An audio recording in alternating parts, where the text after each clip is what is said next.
I was 10 years old when my parents decided I was too expensive to keep. Not too difficult, not too much trouble, too expensive. The exact amount of my childhood's worth, according to them, was $13,000.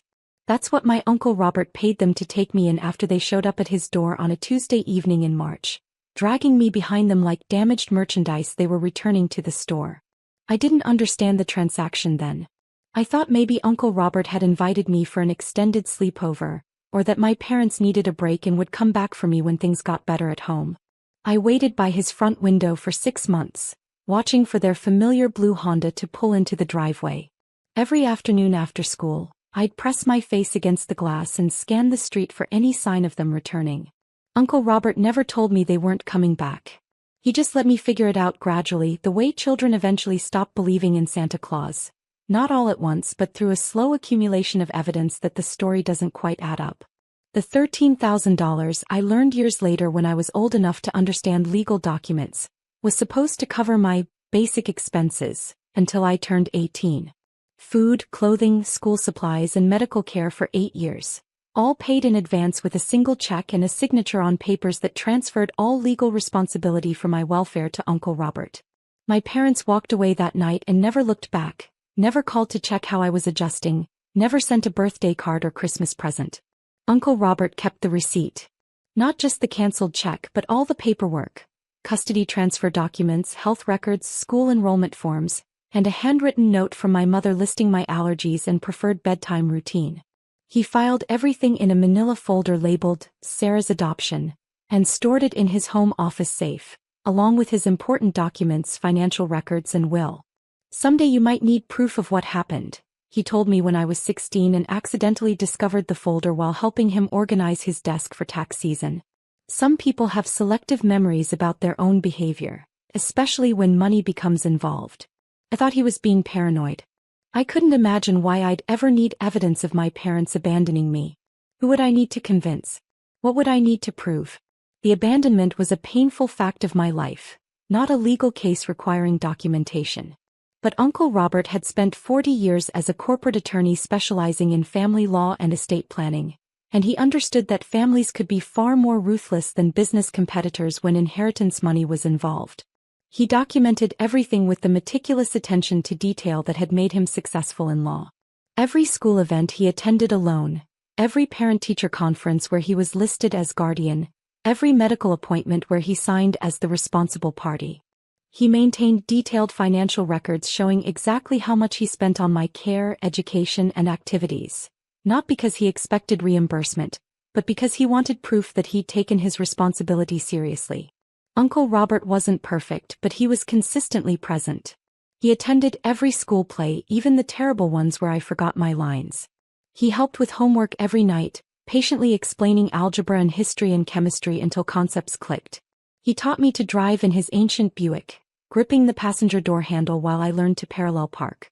He paid for college applications, SAT prep courses, and law school tuition without ever making me feel like a financial burden or an investment requiring return on value. When I graduated law school summa cum laude and started my career as a public defender, he was prouder than any biological parent could have been. He kept newspaper clippings of cases I won, framed my law degree next to his own, and bragged to his friends about my daughter the attorney with genuine enthusiasm. "You turned out better than anyone had a right to expect," he said at my graduation dinner at his favorite steakhouse. "Your parents' loss was my greatest gain. Their $13,000 investment in my life paid off far better than any stock portfolio they could have chosen." He never married, never had biological children of his own, and often said that raising me had been the most rewarding experience of his life. Not because I was extraordinary or accomplished, but because I was genuinely grateful for stability. I appreciated things that other children took for granted: consistent meals at predictable times, someone who showed up when they said they would, a safe place to sleep every night without drama or chaos. My biological parents, meanwhile, became strangers with familiar faces who occasionally crossed my path in our small town. Awkward encounters at the grocery store where they'd nod politely and ask generic questions about school or work. Brief mentions in conversations with mutual acquaintances who didn't know our history. They'd moved across town after dropping me off, started fresh without the financial burden and emotional complications of a child, and apparently never looked back with any regret or curiosity about how I was developing. When people asked about my family situation during college or law school, I learned to say that my uncle had raised me after my parents died in an accident. It was easier than explaining abandonment, and it avoided the uncomfortable questions and pitying looks that followed when people learned the truth. Dead parents evoked sympathy and understanding. Living parents who chose to leave evoked confusion, judgment, and uncomfortable speculation about what kind of child gets abandoned by their own family. Uncle Robert knew I told this lie to outsiders, and he never corrected me or suggested I should be more honest about our circumstances. "Sometimes the truth is too complicated for strangers to understand," he said when I admitted feeling guilty about the deception. "Save your energy and emotional labor for people who actually matter in your life." The people who mattered were few but absolutely reliable. My college roommate Emma, who became my closest friend and later my law practice partner when we opened our family law firm together. My boyfriend Michael, who I'd been dating for 3 years and who understood that family loyalty wasn't something I took for granted because I'd learned early that blood relationships didn't guarantee commitment.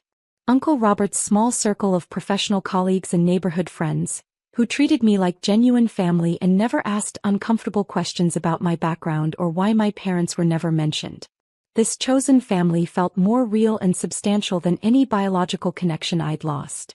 When Uncle Robert was diagnosed with pancreatic cancer at age 72, it was Emma and Michael who helped me navigate the overwhelming medical appointments and treatment decisions.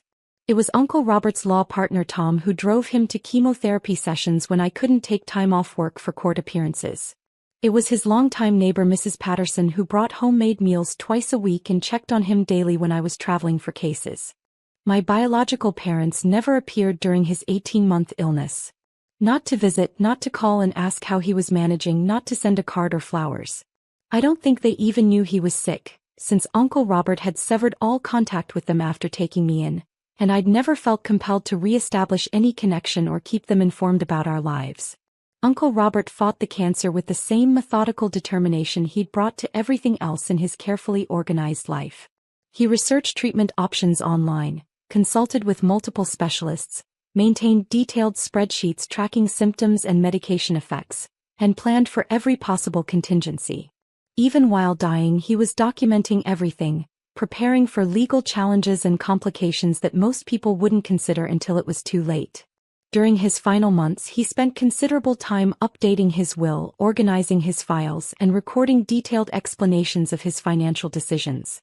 "I want to make sure there are no surprises or ambiguities," he told me during one of our evening conversations about estate planning. "Some people might question my choices after I'm gone, and I want my reasoning to be crystal clear." I assumed he was being overly cautious about typical estate issues, tax implications, charitable donations, or provisions for longtime employees. I never imagined he was preparing for my biological parents to emerge from 24 years of silence to claim a portion of his wealth. The end came peacefully at home on a Saturday morning in October. I was holding his hand while he slept. Emma was reading aloud from his favorite mystery novel in case he could still hear us, and Mrs. Patterson was keeping vigil from the kitchen, making sure we had everything we needed and handling phone calls from concerned friends. He died surrounded by people who genuinely loved him, which felt like the perfect ending to a life that had been built on kindness, consistency, and choosing to show up when it mattered. I called the funeral home, the family lawyer, and Uncle Robert's closest friends to begin making arrangements.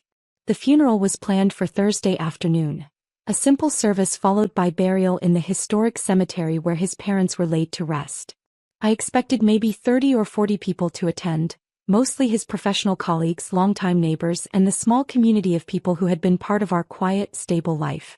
I did not expect my biological parents to show up at the funeral home on Wednesday evening, dressed in expensive clothing that suggested they'd achieved the financial success they'd prioritized over parenting, carrying elaborate flower arrangements like they were grieving family members who had suffered a devastating loss. I was reviewing the funeral program with the director and finalizing music selections when they walked into the lobby. 24 years since they dropped me off at Uncle Robert's house with a suitcase and a check, and they looked exactly the same but wealthier. Designer clothes with current season styling, professional manicures and styled hair, the kind of confident posture that comes from financial security and social status. "Sarah," my mother said, approaching me with arms extended like she expected a hug, as if we'd maintained a relationship that would make physical affection normal. We're so sorry for your loss. Robert was such a wonderful man, and we know how much he meant to you. I stood frozen in the funeral home lobby, unable to process their presence or understand why they were there. What are you doing here? He was family, my father said, his voice carrying the tone of someone explaining something obvious to a confused child. We're here to pay our respects and support you during this difficult time. That's what family members do for each other. The audacity was breathtaking. 24 years of complete absence, zero contact, no birthday calls or holiday cards or graduation congratulations, and now they wanted to claim family status at Uncle Robert's funeral. You sold me to him for $13,000, I said quietly, aware that the funeral director was pretending not to listen while clearly absorbing every word of this unexpected family drama. That's not how we remember it, my mother replied smoothly, her voice carrying the practiced quality of someone who'd rehearsed this conversation. We made a difficult decision during a challenging financial period to ensure you had the best possible care with someone who could provide for you properly. Robert was family, and it made sense for family to help family. You never visited. You never called.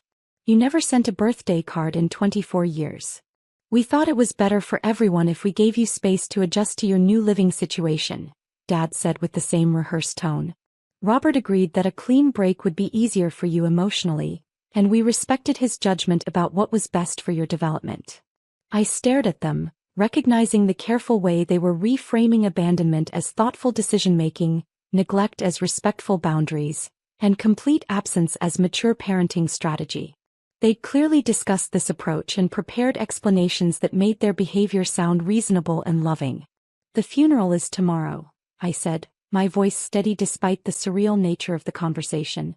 You're welcome to attend if you feel the need. Please don't approach me or pretend we have a relationship that we don't actually have.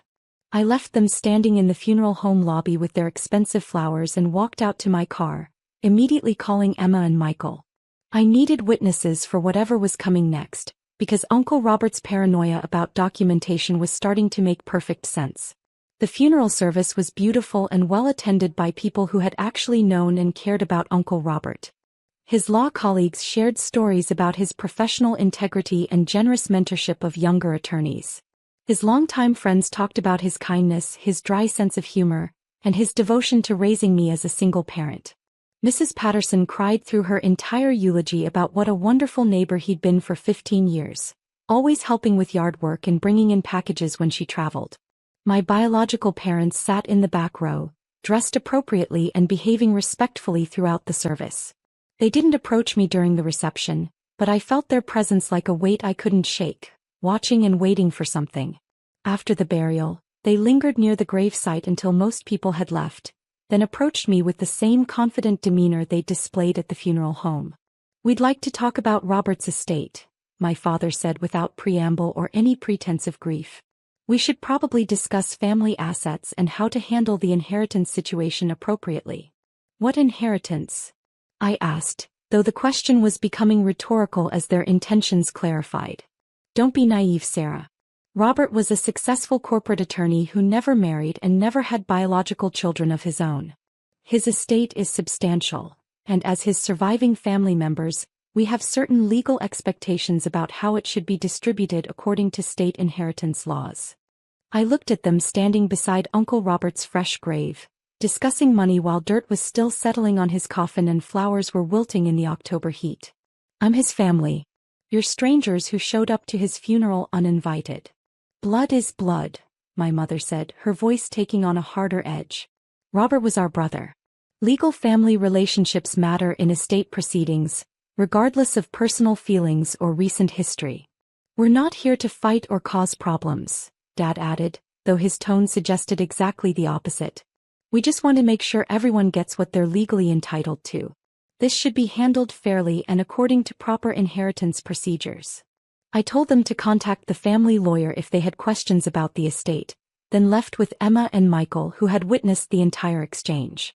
But their words haunted me through the evening and into a sleepless night. Legal relationships. Inheritance procedures. These weren't people expressing grief or offering emotional support during a difficult time. These were people positioning themselves for a financial transaction they'd been planning since learning about Uncle Robert's death. The will reading was scheduled for the following Tuesday at 10 a.m. in the downtown office of Uncle Robert's attorney, James Morrison. I arrived 15 minutes early, expecting a simple formality. Uncle Robert would have left everything to me, as the only person who'd been consistently present in his life for 24 years and the daughter he'd chosen to raise and support through law school. My biological parents arrived exactly on time, accompanied by their own attorney, a sharp-dressed woman carrying multiple briefcases and legal folders. They'd clearly spent the weekend preparing for this meeting, bringing documentation, prepared arguments, and what looked like a comprehensive legal strategy for challenging whatever they didn't like about Uncle Robert's final wishes. This wasn't a family gathering to honor a deceased relative's memory. This was a business meeting where they expected to negotiate their share of an inheritance. James Morrison, Uncle Robert's longtime attorney and friend, reviewed the will methodically, reading each provision aloud and explaining the legal implications with professional detachment. Uncle Robert's estate was worth exactly $18 million, accumulated through decades of successful legal practice representing corporate clients, wise real estate investments and careful financial planning that had grown his savings consistently over 40 years of work. The house I'd grown up in was valued at an additional $1.2 million, having appreciated significantly since he'd purchased it in the 1980s. His investment portfolio included stocks, bonds, retirement accounts, and a small commercial property he'd bought as a young attorney and rented to local businesses. Everything, the money, the house, the investments, the personal property, even his law library, was left to me. Not a percentage, not a portion, not with any conditions or restrictions that would allow challenges. Everything with a single paragraph explaining his decision in language that was both legally precise and emotionally clear. Sarah has been my daughter in every way that matters for 24 years. She deserves the security and opportunities that this inheritance can provide, and I trust her to use these resources wisely to build the life she chooses. My parents' attorney immediately objected before Mr. Morrison had finished reading. We need to discuss the legitimacy of this will and whether Mr. Harrison was under any undue influence when he drafted these provisions. This distribution seems highly irregular given the presence of surviving blood relatives. The will was drafted 8 years ago and updated annually with consistent provisions, Mr. Morrison replied calmly. Mr. Harrison was mentally competent throughout this period, acted without any coercion, and expressed his wishes clearly and consistently in multiple legal documents. Sarah lived with him for years and had daily access to manipulate his decisions and isolate him from his biological family, my mother said, her voice carrying the rehearsed quality of someone who'd practiced this argument. There are clear questions about whether he was influenced to exclude his rightful heirs. What biological family? I asked, my voice steady despite the surreal nature of accusing me of manipulating the man who'd raised me. You abandoned both of us 24 years ago. We made a temporary custody arrangement during a difficult financial period, Dad said, using the same script he'd prepared for the funeral home. We always intended to maintain family relationships and eventual reunification when circumstances improved. Mr. Morrison cleared his throat and reached into his desk drawer. Actually, I have something directly relevant to this discussion. He pulled out a small digital recording device and placed it on the conference table between us. Mr. Harrison anticipated that his will might be challenged by family members, so he asked me to record his detailed explanation of his decisions. He pressed play and Uncle Robert's familiar voice filled the room with the clarity and authority he'd brought to every legal argument. If you're hearing this recording, it means my will is being contested by my brother and his wife, probably with claims that Sarah manipulated me or isolated me from family connections. Let me be absolutely clear about the facts they don't want acknowledged publicly. In March 1999, my brother David and his wife Linda brought their 10-year-old daughter Sarah to my house and asked me to take permanent custody of her.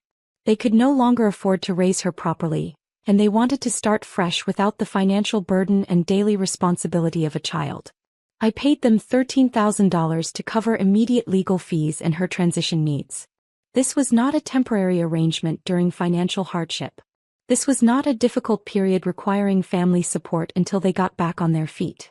This was a permanent transaction where they sold me their daughter because she was inconvenient, expensive, and interfered with their plans for their future.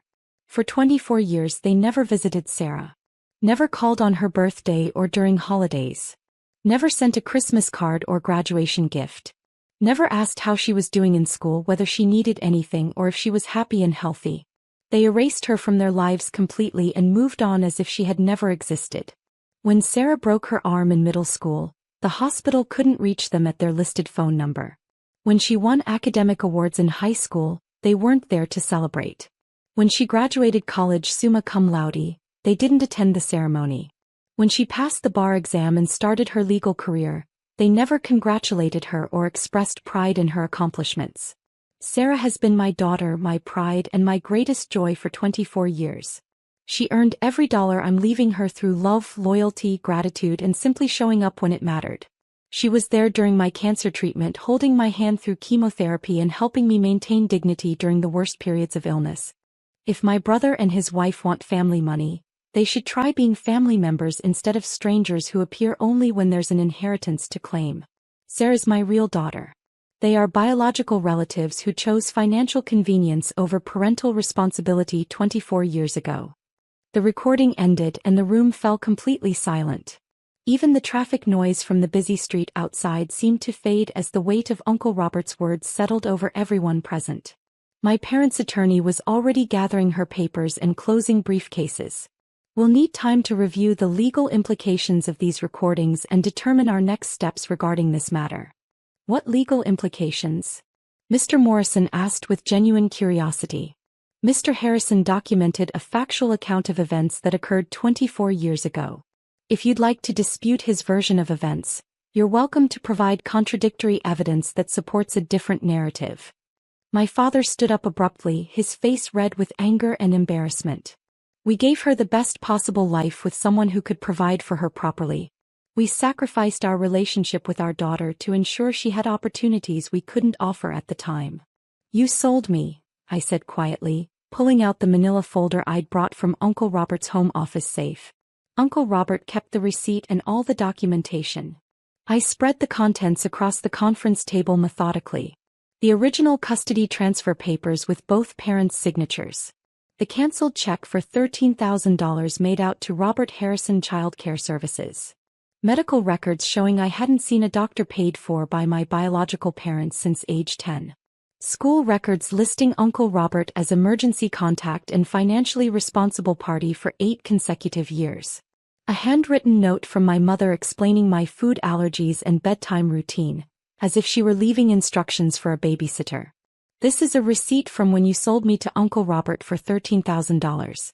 This is a letter from my elementary school principal asking why you stopped returning their calls about parent-teacher conferences and academic issues. This is a medical record showing that Uncle Robert paid for my broken arm treatment because the hospital couldn't reach you when they called your emergency contact numbers. I continued placing documents on the table. Here's my high school graduation program where Uncle Robert is listed as my guardian. Here's my college application where he's listed as the parent providing financial support.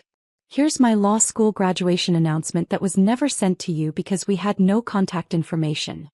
I looked directly at them. You want to talk about legal relationships and family entitlement?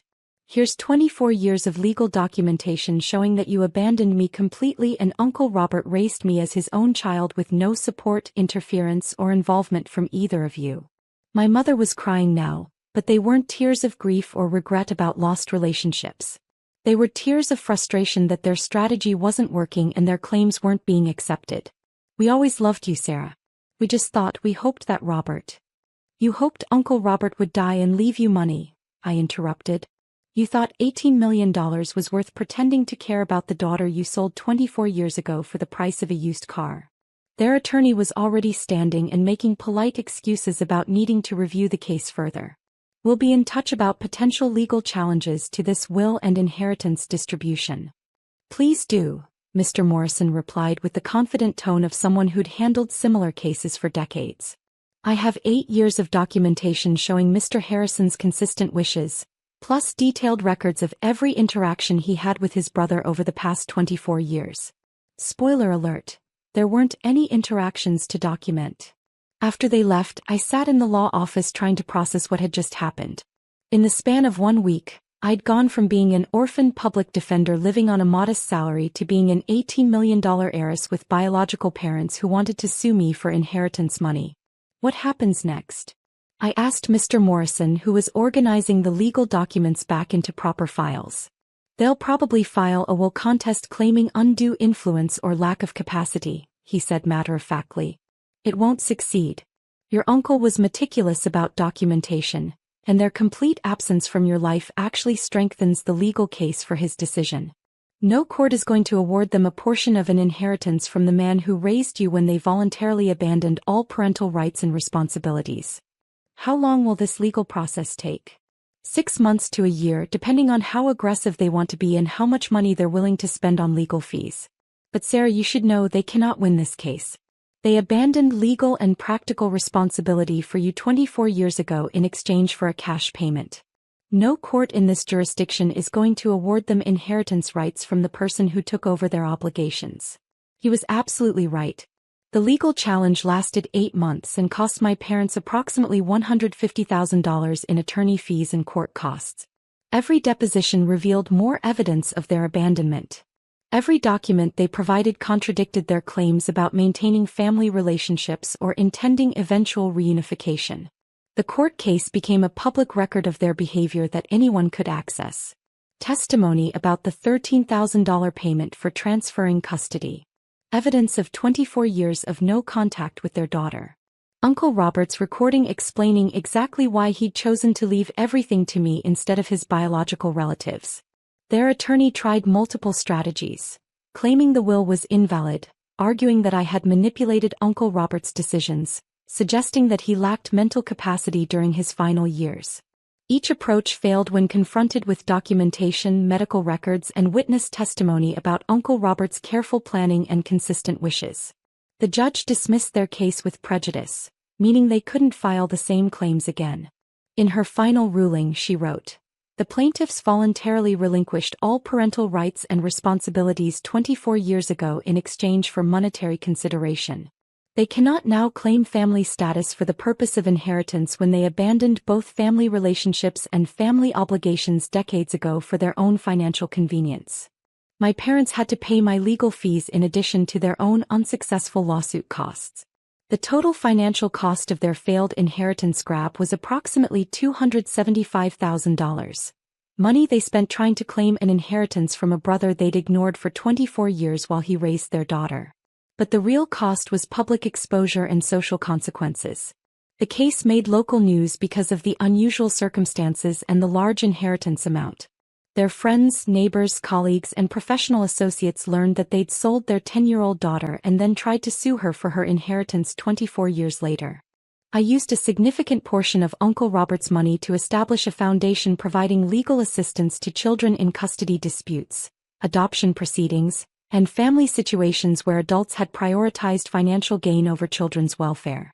Every year, we help dozens of kids navigate family situations that adults have made unnecessarily complicated with greed, abandonment, or legal manipulation. The foundation also provides scholarships for children who've been raised by relatives or chosen family members, recognizing that some of the best parents are people who choose to love children rather than people who simply share DNA with them. My biological parents still live in the same town, but we move in completely different social and professional circles. I occasionally hear updates through mutual acquaintances. They've struggled financially since their lawsuit failed and the legal fees depleted their savings, lost some long-time friendships when the story became public knowledge, and apparently still complain privately about being cut out of Robert's will by a manipulative daughter who turned him against his own family. I've never reached out to them and they've never approached me again. The lawsuit was their final attempt to extract financial value from a relationship they'd abandoned decades ago. When that failed completely, they apparently decided I wasn't worth any further effort or attention. Emma sometimes asks if I feel guilty about having so much inherited wealth while my biological parents struggle with financial difficulties. The answer is no, and it's not difficult to explain why. Uncle Robert's inheritance wasn't a financial windfall or lucky accident. It was 24 years of love, stability, gratitude, and consistent presence converted into economic security. I earned every dollar by showing up when it mattered, staying committed when things were difficult, and choosing to build a life with people who valued relationships over financial transactions. My biological parents made their choice when I was 10 years old. They decided $13,000 was worth more than their daughter's presence in their lives. Uncle Robert made his choice when he took me in and raised me as his own child for 24 years. He decided that love, loyalty, and chosen family were worth $18 million. Both decisions were honored exactly as intended. My parents got their $13,000 and their freedom from parental responsibility and financial obligation. I got a father who showed up consistently and an inheritance that reflects 24 years of genuine family relationships built on mutual respect and affection. Some people might call this poetic justice or karmic revenge. I call it the natural consequence of treating family relationships like business transactions and prioritizing immediate financial gain over long-term human connections. If you sell your daughter because she's inconvenient and expensive, don't expect to inherit from her chosen father. If you abandon your brother for 24 years, don't expect to benefit from his estate planning. Uncle Robert understood that family is built through presence and choice, not biology and legal obligation. His inheritance plan reflected that understanding perfectly. The people who showed up for 24 years got financial security and recognition. The people who disappeared for 24 years got exactly what they'd chosen when they walked away. Nothing. I think that's exactly how he would have wanted this story to end, with his chosen daughter using his money to help other children navigate the complicated intersection of family relationships and legal systems, while the people who tried to exploit both relationships and legal loopholes got nothing but expensive legal bills and public embarrassment. Some legacies are built on bloodlines and traditional inheritance patterns. Some are built on accumulated wealth and property transfer.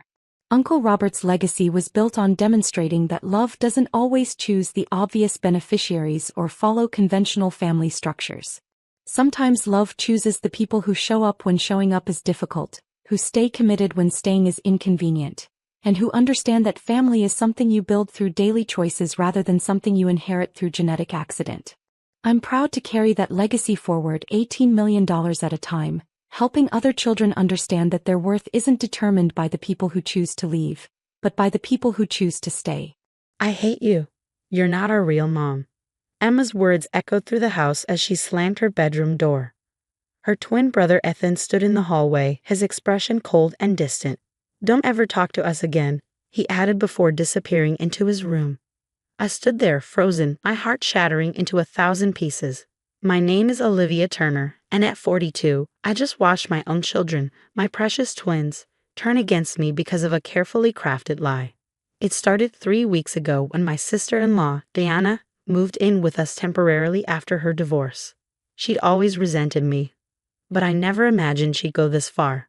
While I was away at a teacher's conference, she told my 16-year-old twins a story about their real mother, a woman she claimed I had forced out of their lives when they were just babies. Your real mom loved you so much, she told them, spinning a tale of how I had supposedly swooped in during their parents' rough patch, stolen their father's heart, and driven their birth mother away. Olivia made sure she could never contact you again. I found out what she'd done when I returned home to find my children's photos of me turned face down, their doors locked, and their eyes filled with hatred. My husband James was away on a business trip, and Diana had perfectly timed her poison. Now, sitting in my home office surrounded by 16 years of memories, first steps, birthday parties, school plays, I felt the weight of their rejection crushing me. On my desk sat the twins' baby album, filled with photos of my pregnancy, their birth, every precious moment. But Diana had convinced them these were all elaborate lies. They were too young to remember, she told them. Olivia's been pretending all along. Why do you think there are no photos of you as newborns with her in the hospital? Of course there weren't. I'd been in a coma for 2 weeks after a complicated cesarean. James had taken photos, but I wasn't in them because I was fighting for my life. It was a detail I never shared with the twins, not wanting them to carry that burden. My phone buzzed. Another message from Diana. They deserve to know the truth about their real mother. The irony of her words would have been laughable if it hadn't hurt so much. I am their real mother. Every stretch mark, every sleepless night, every moment of their lives was etched into my heart. But Diana had twisted everything, using the gaps in their childhood memories to plant seeds of doubt. I opened my laptop, staring at the draft email I'd written to James. How do you tell your husband that his sister has destroyed your relationship with your children? that she's used her position as their beloved aunt to tear apart our family. The sounds of the twins moving around upstairs made my heart ache. Just last week, Emma had crawled into my bed during a thunderstorm, seeking comfort like she had since she was little. Now she wouldn't even look at me. Diana's voice drifted down from upstairs, consoling them. I know it's hard, but you deserve to know. Your real mom would be so proud of you both. I closed my eyes, remembering the day they were born. The complications that had nearly taken all three of us. The moment I finally got to hold them after waking from the coma. James had placed them in my arms, tears streaming down his face, telling me how strong I was, how he'd almost lost us all. A knock at my office door startled me. It was Ethan, his face a mask of anger. We found Mom's letters, he said, throwing a handful of papers on my desk. The ones you hid from us. My hands trembled as I picked up the papers. They were letters all right, but I'd never seen them before. The handwriting was unfamiliar, the dates impossible. They were supposedly written when I was still in the hospital, unconscious. Diana found them in the attic, he continued, his voice cold. She says you've been hiding them all these years. I examined the letters more closely, my blood running cold. These weren't just fake. They were an elaborate deception. Diana had gone to extraordinary lengths to create this fiction, right down to the weathered paper and faded ink. Ethan, I started, but he cut me off. Save it, we know everything now. How you made her leave, how you've been lying to us our whole lives. We're going to find her, our real mom, and there's nothing you can do about it. As he stormed out, I heard Diana's satisfied sigh from the hallway. She'd orchestrated this perfectly, taking advantage of teenage vulnerability and family trust to tear my world apart. I picked up my phone again, this time dialing Dr. Sarah Matthews, the obstetrician who had saved our lives 16 years ago. If Diana wanted to play with fire, she was about to learn that some truths can't be buried, no matter how elaborate the lies. Sarah, it's Olivia Turner. I need your help. It's about the twins, and the day they were born. The next few days would change everything, but not in the way Diana expected. She thought she'd destroyed me, but she'd forgotten one crucial detail. A mother's love isn't just about biology. It's about every moment, every sacrifice, every breath. And I had 16 years of truth on my side. As I hung up the phone, I heard the twins laughing upstairs with Diana, their voices carrying through the house that suddenly felt foreign. But I wasn't going to let her win. The truth would come out, and when it did, Diana would learn that some bonds can't be broken by lies, no matter how convincing they might seem. The graduation ceremony was in 3 months. Diana didn't know it yet, but she had just set in motion a series of events that would expose not just her lies, but the depths of her own deception. And I would be there, standing at the podium as the guest of honor, ready to tell a story she never saw coming. The weeks following Diana's revelation were a blur of silent dinners and closed doors. James had finally returned from his business trip, but even he seemed unsure how to handle the situation. Diana had played her cards well, showing him the forged letters and playing on his protective instincts. Maybe we should tell them everything, he suggested one night, his voice heavy with concern. About the complications, the coma. I shook my head, clutching the manila envelope Dr. Matthews had sent over. Not yet. Diana needs to understand what she's done first. Inside that envelope lay the truth. Medical records, birth certificates, photographs from the hospital security cameras showing Diana's absence during those critical 2 weeks. She hadn't even visited when her own brother was falling apart, worried he might lose both his wife and newborn children. The twins' graduation ceremony was approaching, and as the head of the English department at their high school, I was scheduled to give a speech. Diana didn't know this. She'd been too busy poisoning my children's minds to pay attention to school announcements. One afternoon, I found Emma in the attic, going through old boxes. She stiffened when she saw me but didn't leave. Progress, however small. What are you looking for? I asked softly. More letters, she replied, not meeting my eyes. Aunt Diana says there must be more. I watched her dig through memories of her childhood. Handmade Mother's Day cards, school projects, family photos. Each item told our story. But Diana had made her doubt even these tangible pieces of our life together. You know, I said, sitting on an old trunk, your first word was Mama. You said it in the middle of the night when you had a fever. Ethan said it the next morning, not wanting to be outdone by his sister. Emma paused, her hand hovering over a baby book. For a moment, I saw confusion flicker across her face. These were memories Diana couldn't explain away, moments too personal, too real to be fabricated. That's not true, she stammered, but I could hear the uncertainty in her voice. The scar on your left knee? You got it climbing the apple tree in Grandma's backyard. You were trying to rescue a cat that didn't actually need rescuing. I carried you to the emergency room while you apologized for ruining your new dress. Emma's hand unconsciously went to her knee. These weren't facts Diana would know, couldn't know. She hadn't been part of our lives then, too busy with her own failed marriages and dramatic exits. The next day, I found a note under my office door. In Ethan's handwriting. If you're really our mom, why didn't you fight harder when we were babies? My heart ached. Diana's story had created a wound that only the truth could heal. But timing was everything. Dr. Matthews had warned me about dropping too many revelations at once. Let them start questioning on their own, she'd advised. Diana, meanwhile, was getting bolder. She started inviting friends over, speaking loudly about the poor children and their tragic story. Each word was carefully chosen to cement her narrative, but she'd made one crucial mistake. One of her friends was a nurse at the same hospital where the twins were born. Diana? I overheard the friend say one afternoon, I don't remember you ever visiting when the twins were born. Weren't you in Europe with your second husband? The silence that followed was deafening. Diana quickly changed the subject, but the damage was done. Small cracks were beginning to appear in her carefully constructed facade. 2 weeks before graduation, I was preparing my speech when Ethan appeared in my office doorway. He looked troubled, clutching something in his hand.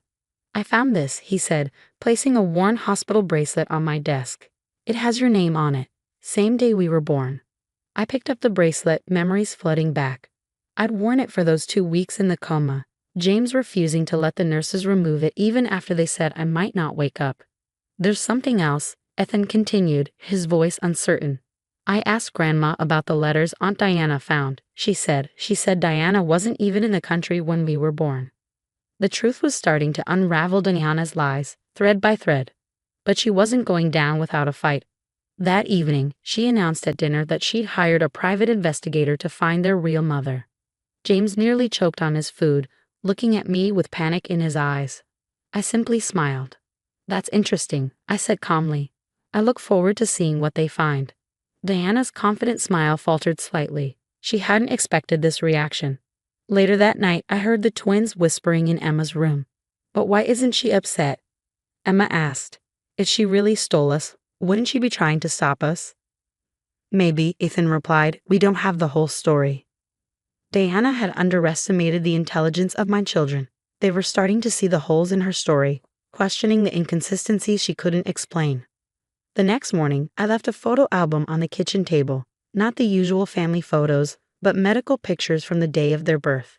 Me, unconscious in the hospital bed. James holding their tiny hands through the incubator windows. The dates clearly visible on every image. When Diana came down for breakfast and saw the album, she went pale.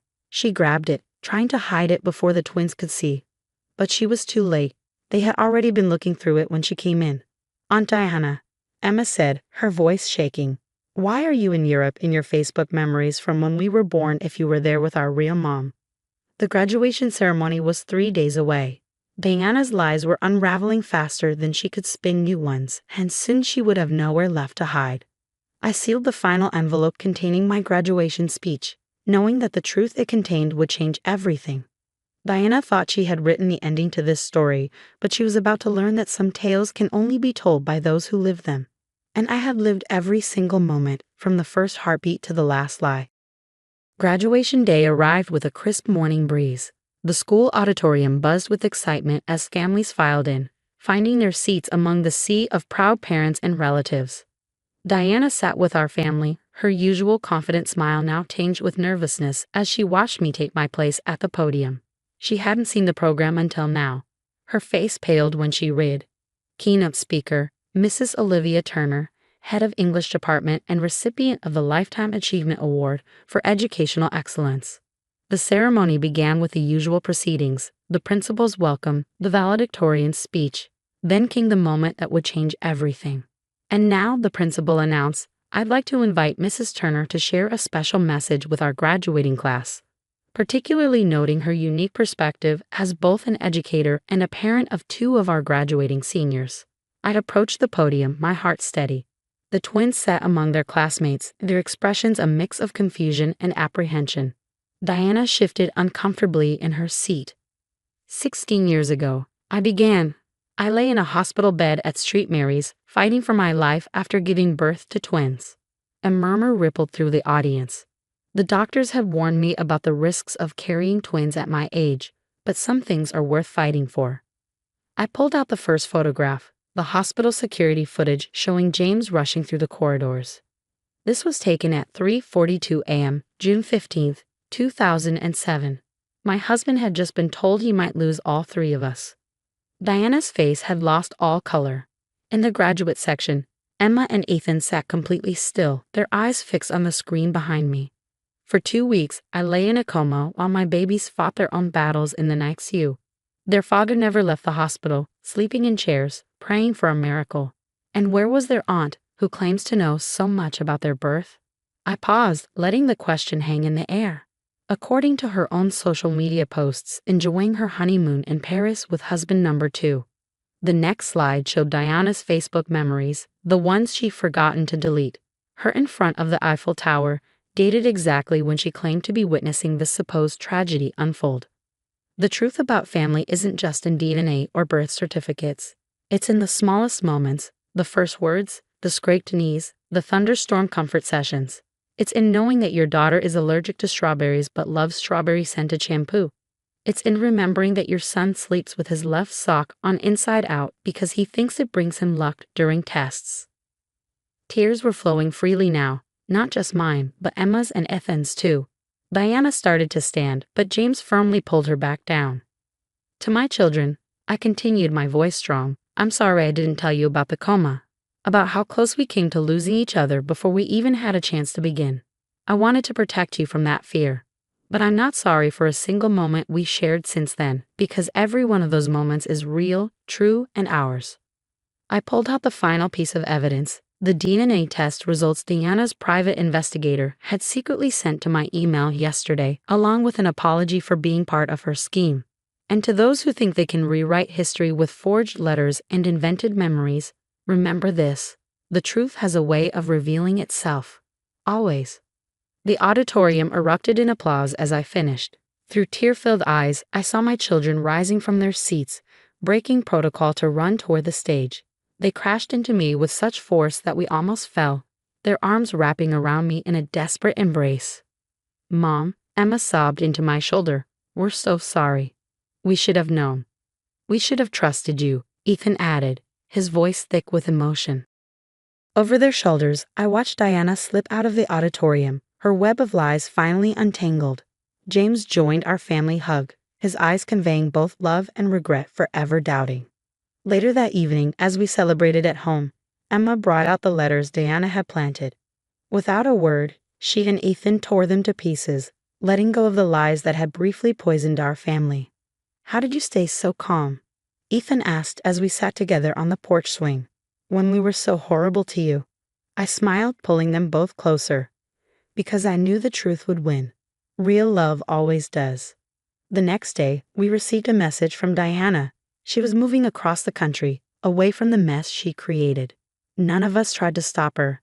Some bridges, once burned, are better left as ashes. My phone buzzed with a text from Emma. Mom, can we still have pancakes for dinner like we used to? The ones with chocolate chips in the shape of smiley faces.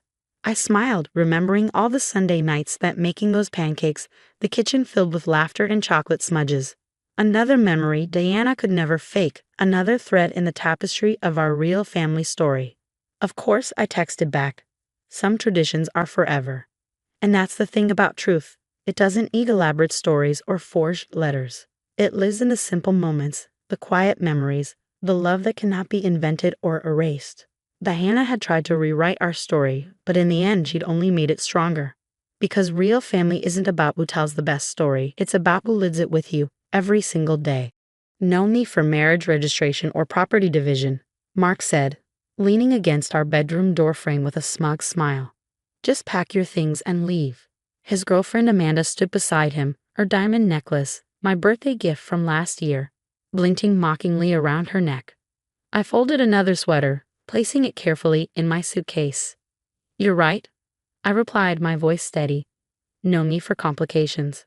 Mark's self-satisfied expression faltered slightly. He'd expected tears, pleading, maybe even a fight. Instead, I was calmly packing my belongings as if I were preparing for a weekend trip. My name is Olivia, and after 8 years of marriage, my husband had just announced he wanted me gone so his 24-year-old girlfriend could move in. The girlfriend who'd been my personal assistant for the past year. The girlfriend who'd organized our anniversary dinner 3 months ago. That's it. Mark stepped into the room, his confidence wavering. "You're just going to leave?" I zipped up my suitcase, finally meeting his eyes. "Isn't that what you want?" Amanda wrapped her arm around his waist, but I caught the slight furrow in her brow. This wasn't going according to their script. They'd expected drama, resistance, something they could use to paint me as the hysterical soon-to-be ex-wife. "Well, yes," Mark recovered, puffing up again. "I'm glad you're being reasonable about this. I'll have my lawyer draw up simple divorce papers. You sign, we go our separate ways, no messy property disputes." I nodded, pulling out my phone. Speaking of property, I scrolled through my photos, finding what I needed. "You might want to see this before we finalize anything." Mark's face darkened. "We're not negotiating here, Olivia. The house is in my name. My family's money paid for it. You're leaving with what you brought into this marriage." I turned my phone screen toward him. "Are you sure about that?" The color drained from his face as he recognized the document, our marriage registration from 8 years ago. The one he thought had never been filed because he'd forgotten to submit it after our ceremony. That's not possible," he stammered. "We never registered the marriage. I made sure." He caught himself, but it was too late. "You made sure?" I kept my voice light. "Made sure of what, Mark?" "That you could throw me out whenever you wanted. That I have no legal claim to anything we built together." Amanda's grip on his waist loosened. "Mark? What's she talking about?" I almost felt sorry for her. Almost. Your boyfriend here thought he was clever. Plan a beautiful wedding, go through the ceremony, but never file the paperwork. That way, he could avoid any messy property division if things went south. I turned to Mark, whose face had turned an interesting shade of gray. "Isn't that right?" "You're lying," he snarled, but his eyes were fixed on the document displayed on my phone. "That's fake. The registrar's office would disagree." I picked up my suitcase. "You see, Mark, I figured out your little plan about a week after our wedding, when you said you'd handle the registration, but then kept making excuses about why it was taking so long." Amanda stepped away from him, her expression shifting from confusion to dawning horror. "You mean you're actually married?" "Very legally married," I confirmed.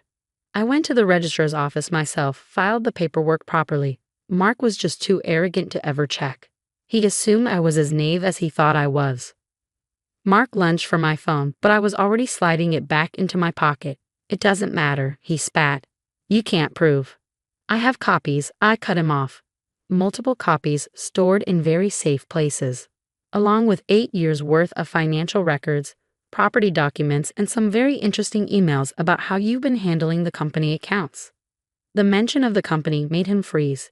His family's precious business, where he'd recently been made CEO. The position he'd gotten largely because of my behind-the-scenes work modernizing their outdated systems and processes. "You wouldn't," he whispered. "I wouldn't what?" "Ensure I get my fair share of what we built together. Protect myself from your attempts to leave me with nothing." I smiled, but there was no warmth in it. "You taught me well, Mark. Always have a backup plan. Isn't that what you always said?" Amanda was backing toward the door, her face pale. I think I should go." "Wait," Mark called after her, but she was already hurrying down the hallway. The front door slammed a moment later. I picked up my suitcase, enjoying the way Mark seemed to have forgotten how to speak. "I'll be staying at the lake house," I said, referring to the property we'd bought 2 years ago. The one I'd insisted on having jointly titled. "My lawyer will be in touch about the property division and divorce terms." "Olivia," he finally managed, his voice hoarse. "We can talk about this. Now you want to talk?" I shook my head. 8 years, Mark. 8 years of me supporting your career, managing your family's business transitions, playing the perfect wife while you planned to make sure I could be discarded without consequences. I walked to the door, then turned back one last time. Oh, and that merger you're planning, the one that's supposed to be announced next week, you might want to hold off on that. There are some irregularities in the paperwork that need to be addressed first. His face went from gray to white. Those irregularities were his doing. Creative accounting I'd discovered months ago but hadn't confronted him about. I'd been gathering evidence instead, building my own backup plan while he thought I was obliviously happy in our marriage. You're bluffing, he said, but his voice shook. Am I? I stepped into the hallway. I guess you'll find out.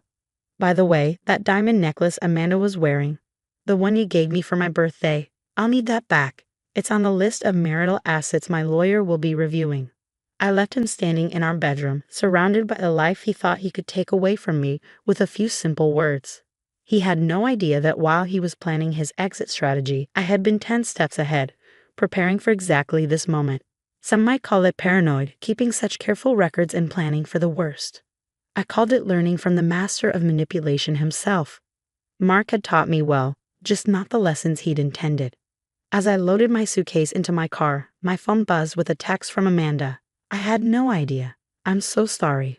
I deleted it without responding. Her apology meant nothing to me now. I had bigger concerns, like making sure Mark understood exactly what happens when you underestimate the woman you thought you could discard. I pulled out of the driveway, leaving behind the house we'd shared for 8 years. But unlike what Mark had planned, I wasn't leaving empty-handed. Sometimes the best revenge isn't just about winning. It's about being prepared to win before the battle even begins. Part 2, 1,200 words. The lake house was exactly as I'd left it 2 weeks ago, when I come up here alone to relax and recharge, or so I told Mark. In reality, I'd been meeting with my lawyer, carefully laying out the groundwork for what I knew was coming. I hadn't always been this calculating. When I first married Mark, I was genuinely in love, believing we were building a life together. The discovery of his deception about our marriage registration could have broken me. Instead, it had awakened something else, a determination to protect myself, to play the long game. My phone had been buzzing nonstop since I left the house. Mark's family was in full damage control mode. His mother, Eleanor, had called 6 times. His sister had sent a string of increasingly hostile texts. I ignored them all, focusing instead on unpacking and settling into what would be my new temporary home. Around sunset, a familiar black Mercedes pulled into the driveway. Eleanor. I watched from the window as she emerged, perfectly coiffed as always, her expression set in grim determination. I opened the door before she could knock. Olivia, she said, her voice clipped. We need to talk. I stepped aside, letting her enter. She'd always loved this house, had even helped decorate it. Now she looked around like she was seeing it for the first time, probably calculating its value as part of the assets she thought she could help her son protect. Would you like some tea? I asked, maintaining the politeness she drilled into me over the years. Don't play games with me, she snapped. What exactly do you think you're doing? Mark told me about your claims. I settled into an armchair, gesturing for her to sit. Claims?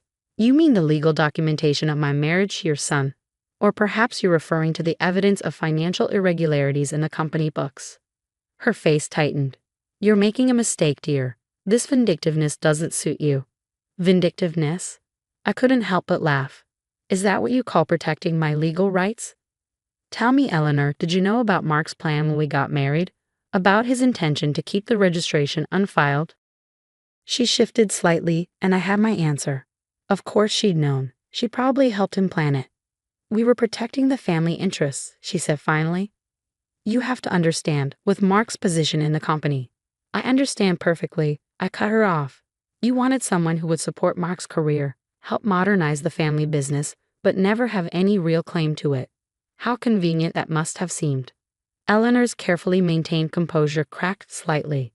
What do you want, Olivia? Money? A settlement? Name your price and we can end this quietly. I leaned forward, meeting her eyes. What I want is exactly what I'm legally entitled to. Half of everything Mark and I built together during our very legitimate marriage, including my shares in the company. She blanched. The company isn't part of this. Actually, it is. Those shares Mark transferred to me last year for tax purposes, they're mine. Legally, and unlike our marriage registration, I know he checked those documents very carefully before signing them. Eleanor stood abruptly. You're making a serious mistake. This family has connections.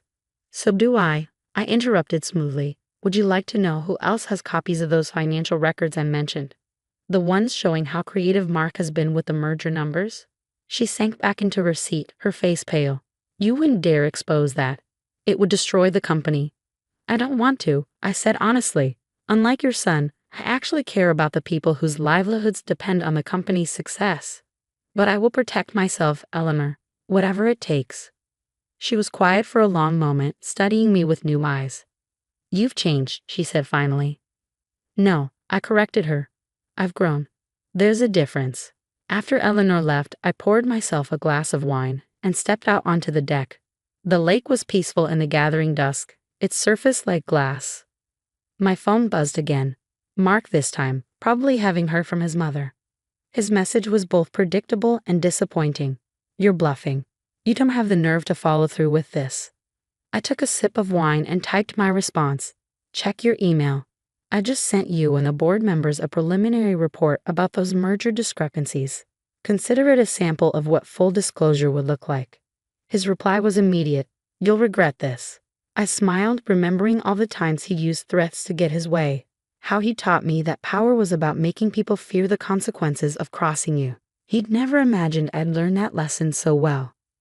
My lawyer called as I was finishing my wine. The board wants an emergency meeting tomorrow, she said. Your email certainly got their attention. Good, I replied. Make sure they understand that I'm willing to keep things quiet. As long as Mark approaches our divorce negotiations reasonably. He won't have a choice, she said. By the way, Amanda reached out to my office. She wants to provide a statement about Mark's behavior, including some interesting text messages where he discussed his plans regarding your marriage registration. I hadn't expected that, but I wasn't surprised. Amanda was young, but she wasn't stupid. She'd seen which way the wind was blowing and decided to save herself. As night fell over the lake, I thought about the path that had led here. 8 years of playing the perfect wife while quietly preparing for this moment. Some might call it cold, calculating, even manipulative. I called it survival. Mark had taught me well, about power, about leverage, about always having a backup plan. He just never expected me to use those lessons against him. Tomorrow would bring the board meeting, negotiations, probably more attempts at intimidation from his family.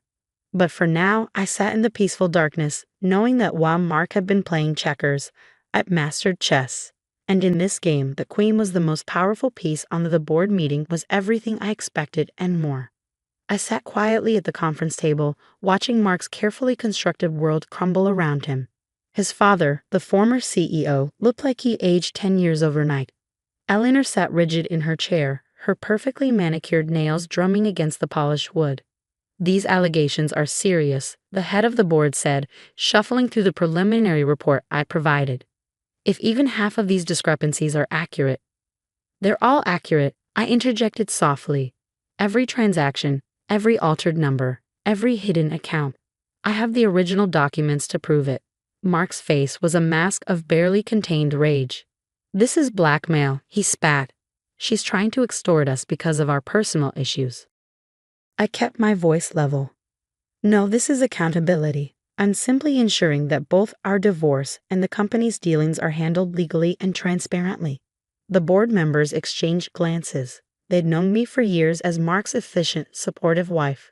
The woman who'd helped modernize their systems, who'd attended every company function with a smile. They'd never expected the steel beneath the silk. What exactly do you want? Mark's father finally asked, his voice heavy. A fair divorce settlement. My legal share of our marital assets, and I'll retain my company shares with a seat on the board. The room erupted in protests, but I held up my hand.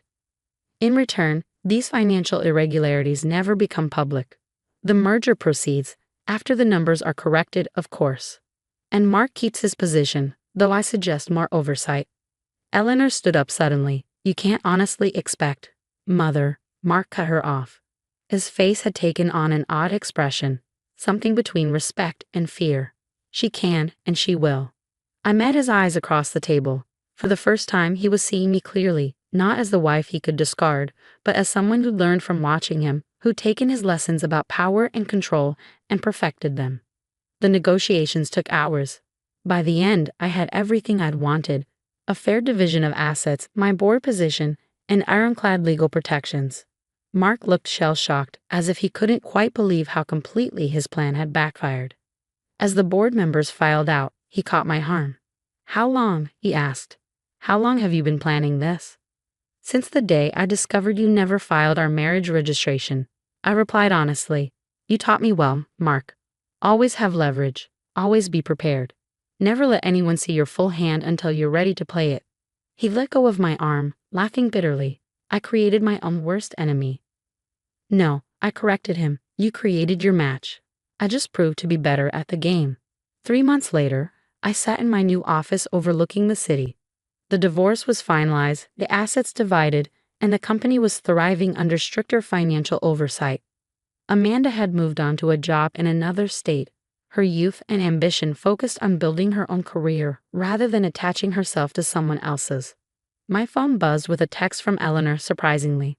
Since the board meeting, our relationship had shifted from antagonistic to something approaching grudging respect. "Dinner next week," she wrote. "There's a new board member I'd like you to meet." I smiled, remembering how she'd once tried to threaten me with the family's connections. Now she was offering to make introductions. Power recognized power, after all. Mark and I maintained a strictly professional relationship at board meetings. Sometimes I caught him watching me with a mixture of regret and admiration. He'd wanted a wife he could control and discard. Instead, he'd gotten an equal who'd outplayed him at his own game. The lake house became my permanent residence, its peaceful waters a reminder of how far I'd come. I learned that strength wasn't about being cruel or calculating, it was about being prepared, about knowing your worth, and about never letting anyone else define your value. One evening, as I sat on the deck watching the sunset, I received an unexpected email from Mark. "You were right, about everything. I'm sorry." I didn't respond. His apology, like his previous threats, meant nothing now. I'd built something stronger than his regret. A life on my terms, secured by my own wisdom and determination. Some might say I was harsh, turning his manipulation tactics against him. But in the end, I protected not just myself, but the company and the employees who depended on it. Sometimes the kindest victory is the one that prevents greater harm. The sun dipped below the horizon, painting the lake in shades of gold and purple. I'd lost a husband but gained something more valuable. The unshakable knowledge that I was capable of not just surviving, but thriving on my own terms. Mark had tried to teach me about power through control and fear. Instead, I learned about power through preparation and principle. In the end, that made all the difference. As darkness settled over the lake, I raised my glass to the night sky. Here's to lessons learned, battles won, and the strength that comes from facing betrayal with grace and strategy rather than fury and defeat. Sometimes the best revenge isn't about getting even, it's about getting ahead.